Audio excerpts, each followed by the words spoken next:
The Fist of the Antarctic, page 17. For the rest of December, Endurance picked her way through the ice. Black Barrow peeled a page from the calendar in the wardroom every morning, counting off the days. Outside, the ocean teemed with life. Humpbacks and killer whales spouted in the distance, and the water was dotted with ice floes on which fat, blinking seals basked in the sun. Emperor penguins bowed formally to the ship and crew as they passed. A daily penguin surveyed them from passing icebergs and called, "Clark, Clark," which was the name of the expedition's biologist. The little black Adelies with a shocking white ring around their eyes made a comical sight for the crew as they toe-banged off the ice into the water. Flocks of the Antarctic petrels and snow petrels accompanied the ship on its journey toward the continent, diving with high, wild screams when the crew threw their garbage overboard into the sea. While white albatrosses escorted Endurance through the ice on their magnificent, motionless wings, Leonard Hussey, the meteorologist, serenaded the passing wildlife with his banjo. McNeish remarked the penguins were particularly attracted to the banjo music. "Aye, they're queer creatures, and I'd never had been surprised to see 'em clapping their flippers when the doctor finished a tune. When he played Gede Old Scots tunes, that was. They're sensible birds. They liked real music, but I can tell ye that he played anything else they'd break away and rush off in panic." Hussey's version of the penguins' taste was somewhat different. They liked Negro spirituals and Irish jigs. A strong favorite of which they never tired was, "It's a long, long way to Tipperary." But when I turned to playing Scottish music, well, they just fled in horror, making off as fast as their short legs would carry them. The animals on board provided entertainment too. Mrs. Chippy, who despite his name was actually a tomcat, discovered that he could actually stroll along the tops of the dogs' kennels just out of reach of the snapping jaws.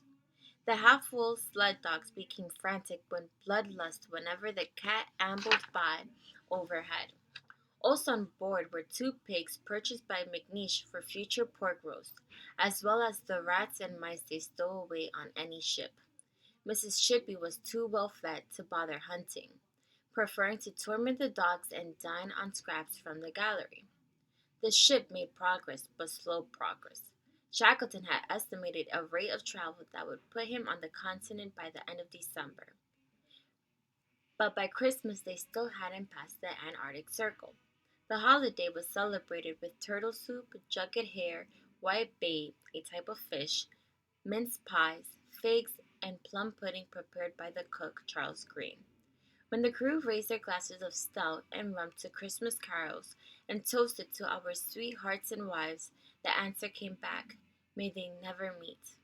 As the last days of 1914 ran out, Endurance continued to creep southward from the Weddell Sea. The course was never a straight one. Sometimes the ship found a lead of open water to the south and followed that with all speed. Other times, Worsley, the skipper, had to sail the ship west along the edge of the pack, searching for open water to enter, even sailing north from time to time when the pack was impenetrable, or standing still waiting for a lead. Feeling like a rat in a trap, Worsley looking for leads from the crow's nest and signaled the course to the man on the bridge. Eyes blink, a white glare on the underside of the clouds indicated pack ice ahead. A water a water sky, a dark reflection on the clouds showed where the open water lay. Shackleton explained. Worsley, Wild, and I, with three officers, kept three watches while we were working through the pack, so that we had two officers on deck all the time. The carpenter had rigged a 6-foot wooden semaphore on the bridge to enable the navigating officer to give the seaman or scientist at the wheel the direction and the exact amount of helm required. This device saved time as well as the effort of shouting. Occasionally, when the frigid atmosphere was charged with water, every rope and spar on the ship was frosted white, making Endurance look like another species of sparkling white iceberg as it nosed its way through the pack. When the sun came out, icicles fell from the shroud and shattered like glass on the decks below. Sometimes openings of water in all directions were wreathed with wisps of frost smoke as the water began to freeze and Shackleton commented that the effect resembled the smoke from a prairie fire. The sun never set, and even when there was fog, it was never dark. Often the crystalline air formed mirages, and the sailors saw icebergs suspended upside down on the horizon. These mirages made navigation around the bergs very dangerous because it was known hard to tell what was a real iceberg and what was a phantom. Knowing the difference was critical, especially since Endurance often passed more than 400 bergs in a 24-hour period.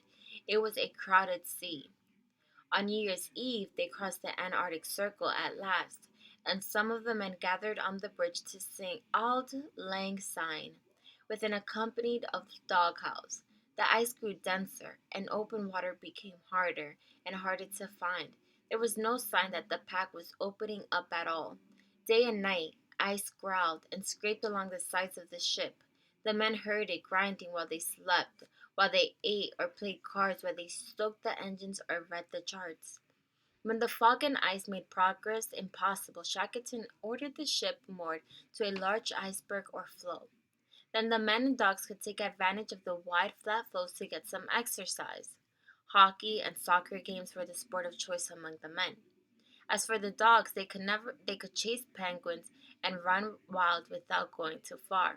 On all sides was the frigid sea, where killer whales cruised in search of a meal. These beasts have a habit of locating a resting seal by looking over the edge of a floe and then striking through the ice from below in search of a meal. They would not distinguish between a seal and a man, Shackleton noted. On one occasion, when Endurance was moored to a floe, the crew hauled out the motor sledge. Orderlies, the motor expert, got the machine going, and Marston pretended it was an ice cream wagon. Several sailors did imitations of Cockney boys, begging for a treat as Marston handed up as an ice cream vendor. When the kidding was done, however, the men gave the motor sledge a test run. On the uneven surface of the ice, the machine turned out to be awkward and impractical, and plans to use it were abandoned.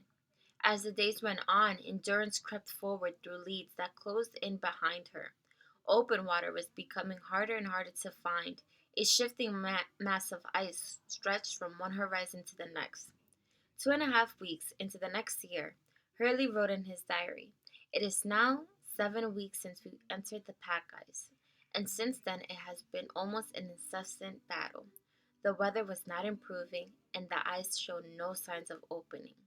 On the next day, January 19, the fist of the Antarctic closed around the ship.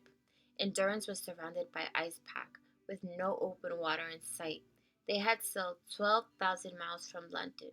They had picked their way through 1,000 miles of ice pack. Now they were less than 100 miles from the continent itself, but Endurance would never reach it.